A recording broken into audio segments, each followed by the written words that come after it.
The belief in the thought that dreadlocks are for black people only. I know. It's a myth. That is a myth. It is a myth. Now let me explain something. What's good, YouTube? tplocks here, bringing you guys another video today. Yes, today I'm going to be bringing you guys 5 dreadlock myths or misconceptions. 5 misconceptions that people have about dreadlocks, and 5 things that I'm going to debunk today. If you got friends that don't have locks or people that don't know too much, show them this video. Share this video with them and let them know, hey, the gospel has been no, not the gospel, but you share this video with people who don't know what they're talking about. Okay, let's go. As usual, you guys, if you have not hit that subscribe button, go ahead and smash that subscribe button right now, you guys. If you have hit that subscribe button, make sure you hit that notification bell to make sure you stay notified on all the posts the moment that I post. Okay, very close to 10K. I feel like we're gonna smash that goal.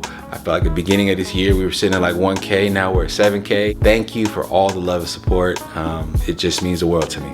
All right, let's get into the video. Dreadlock misconception number 1. The term dreadlock is bad. I want to approach this one with sensitivity because I've got people in my comments, have attempted to correct me on this. I actually believed this was true in the beginning of my lock journey as well. When I first got locks, my mother told me that during the transatlantic slave trade, story was that basically the term dreadlocks originated from white settlers who had African slaves and saw their hair and was like, ooh, your hair is dreadful. And that's where the term dreadlocks came from. While that may be true in one right, you have to understand that when it comes to culture, when it comes to locks, when it comes to dreadlocks, this is something that you have to look at from more than one perspective, okay? Have any of you guys heard of the Mau Mau tribe?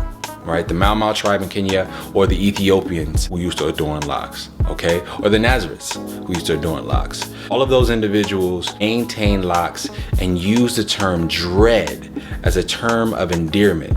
The warriors, particularly the Mau Mau tribe, would use the term amongst each other as a term of fear, a term of endearment for white settlers. Oftentimes even Ethiopian warriors mind you, warriors would adorn the lock style because it would always be signal for war or time of trouble in the nation. But the locks themselves evoked fear for colonizers. They evoked a certain fear. Same way with the Nazareths, the dread being the fear and the vow to God. I mean, these things were said in reverence. They weren't things that were said in disdain. All right, so I think there's a very, very important distinction to make there. I think 2 things can be true. 2 things can absolutely be true, but if you consider all across the globe what people call locks, what they call them in Jamaica, what they call them in Africa, what they call them in London, what they call them in America, it's all different things. There's a completely different contextual story for each different person, and each different person is going to carry that term completely different and have a completely different understanding of it. I like the remnants of the warrior terminology. I like the idea that it evoked fear and a certain respect and reverence from people that saw them. I love that. For me, that's why you still see me saying the word dread in front of my locks. It's not something that I want to be considered negative. If you do consider it negative, all due respect, but this is stuff, again, I'll probably send some information, some more links or something for you guys to get some more information on it, because again, this is something that I've recently learned and makes me feel a little bit better about saying it. I gotta be honest about that, but yes, that is misconception number 1, that the dread term is unequivocally bad. Not necessarily the case. Dreadlock misconception and myth number 2. The dreadlocks are always stanky, they're always dirty, they're always nasty. You guys, it's 2020. I don't think I need to do too much explaining about this, but first and foremost, we wash our hair. I wash my hair, especially with my mature locks right now. I wash my hair almost twice a week, 3 times a week sometimes, always fresh, the finest peppermint oils, rose waters. My hair is like a potpourri section at Bath and Body Works. I'm trying to tell you, my dreadlocks might be cleaner than regular hair. Dreadlocks definitely cleaner than waves. I've seen, you know how much product people got to put on waves? Nah, don't. Next time you see somebody that says dreadlocks are always stanky or they're always dirty, slap them. Now, there are some common misconceptions because oftentimes the dreadlock look and especially the conventional traditional style at which people get them sometimes doesn't require you to maintain it at all. It doesn't require you to do anything to it. That is a beautiful part of the journey. You can literally just let your hair, leave your hair alone, and your hair will just lock up. certain cultures that is customary to just leave your hair alone, not wash it, not do anything to it, and it just bob out like that. But the style, the lifestyle, the look itself is not inherently dirty. It's not inherently nasty. Here in America, with my locks, I wash them. Not only do I wash them, I put the finest oils, all the finest products in them. All right, the link's in bio for them products if you want to check them out. This is just a huge lie. Like I said, I don't think I have to spend too much time on this one because I want to have faith that y'all do the rest of the work for me. But yeah, myth number 2, dirty, nasty locks. Not real. Not real at all. Misconception myth number 3. Now, this one's controversial, and I feel like the timing of this one might not be correct because, you know, for one, I'm recording this on Juneteenth. We've got a lot of racial tension going on right now, and I am an ally first and foremost. But the belief in the thought that dreadlocks are for black people only, I know, it's a myth. That is a myth. It is a myth. Now let me explain something. I think that there is a certain amount of cultural sensitivity that we have to understand. And I think I'm speaking specifically to white folks with locks. Make no mistake, when it comes to where this originated, this did originate in Africa. Not gonna take that away. There's people who say Indians with Shiva, Africa, Kemet, okay? When it comes to American culture, oftentimes in American culture, dreadlocks and those specific styles are usually black personified. It's usually us rocking them.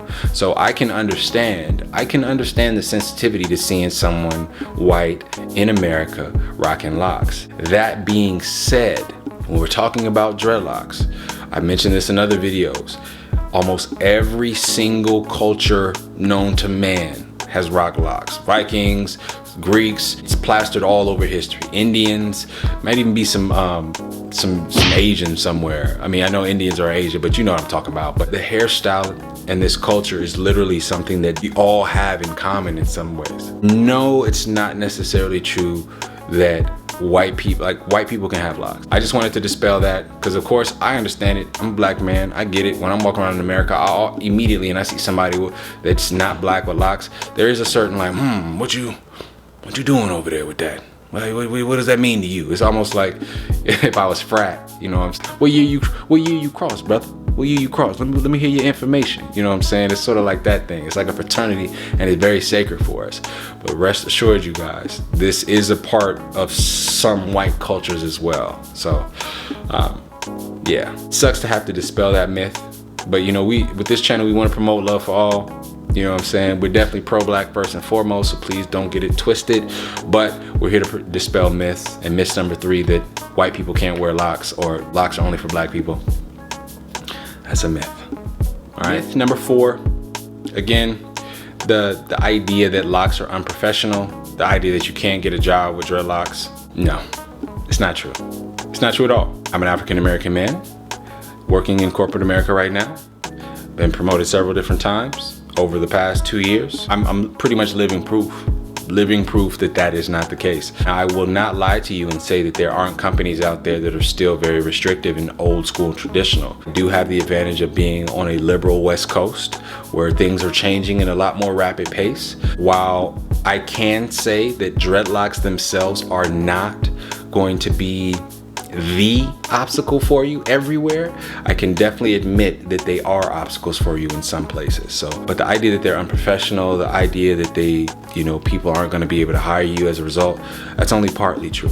It's only partly true. And I could tell you, as a person that works with engineers, that works with program managers, that works with, architects, that works with creme de la creme in the tech industry, who works in the tech industry, nobody looks at me with my locks and goes, "Oh man, you look like shit." No, nobody does that. Nobody does that at all. I mean, people judge you on the work. People judge you on the quality of your work and the results, period. That's it. And I, as a person who would consider getting locks, rather than considering or even thinking about how people are going to perceive you, I would just say to focus on the work, focus on the quality of your work, focus on making sure that it's undeniable, period. And not because you want to get the approval of other people, but because that's the standard that you want to strive for. When it's undeniable, people ain't gonna be thinking about your locks. I promise you, they're not.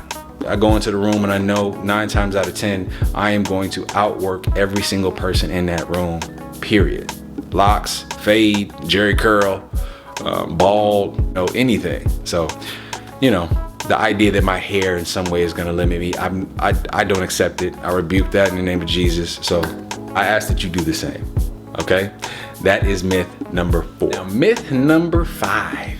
Myth number 5 is a very important one because I think it almost like we see a lot of different conflicting things. Lil Wayne is not helping this myth right now, okay? Lil Wayne is definitely not. Dreadlocks cause thinning in your hair. No. All right, now, it can have truth to it, but ultimately it's not dreadlocks causing your hair to thin. It is the over twisting, the abuse, sometimes it's genetics. There are other things that can sort of exacerbate or cause traction alopecia or that thinning of your hairline. I see a lot of people with locks, that have them in the front of their hair. That hairline just starts to get pulled back more and more and more and more.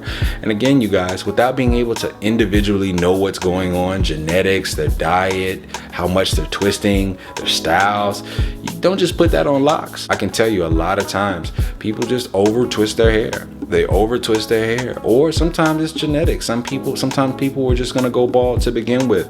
Sometimes they just tried to get some locks to preserve the hair that they could have at that very last minute, and it doesn't work. It catches up to them. That's just the name of the game. But as far as locks specifically causing that thinning, you guys, it's not true. It's not true. If you're somebody who is concerned about locks causing thinning, you definitely just want to minimize your retwist. You don't have to retwist 9 times out of 10 as often as you have, especially if you have more mature or adolescent to mature locks. Even if, as a person with a fade, I wasn't getting a haircut every 2 weeks. Sometimes I would let that thing rock out a month, you know what I'm saying? Just let my hair wolf. Sometimes, I would let it get an afro, then cut it. Just leave your hair alone. The more you tamper with it, the more you experiment with products and dyes and all this stuff, of course, the more you cause damage to your hair. Leave it alone. Let it chill. Let it relax. But yeah, man, that is not true. You're not gonna look like Stevie Wonder and Lil Wayne or whoever else. You're not. Just give it some time. Give it some time. Leave your hair alone. But you have nothing to fear. Check your genetics. If you're concerned about that, check your genetics. But don't blame locks. Okay.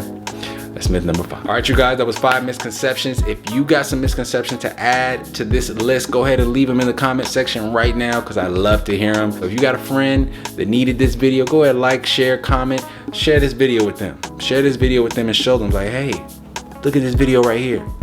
This video, this is for you. This is for Juneteenth. I'm gonna familiarize you with Black culture a little bit more. Here it is. You're welcome. All right, do that for them. Okay, but I hope you guys enjoyed this video. Hopefully this video has been helpful for you. That's it, you guys. tplocks, signing out.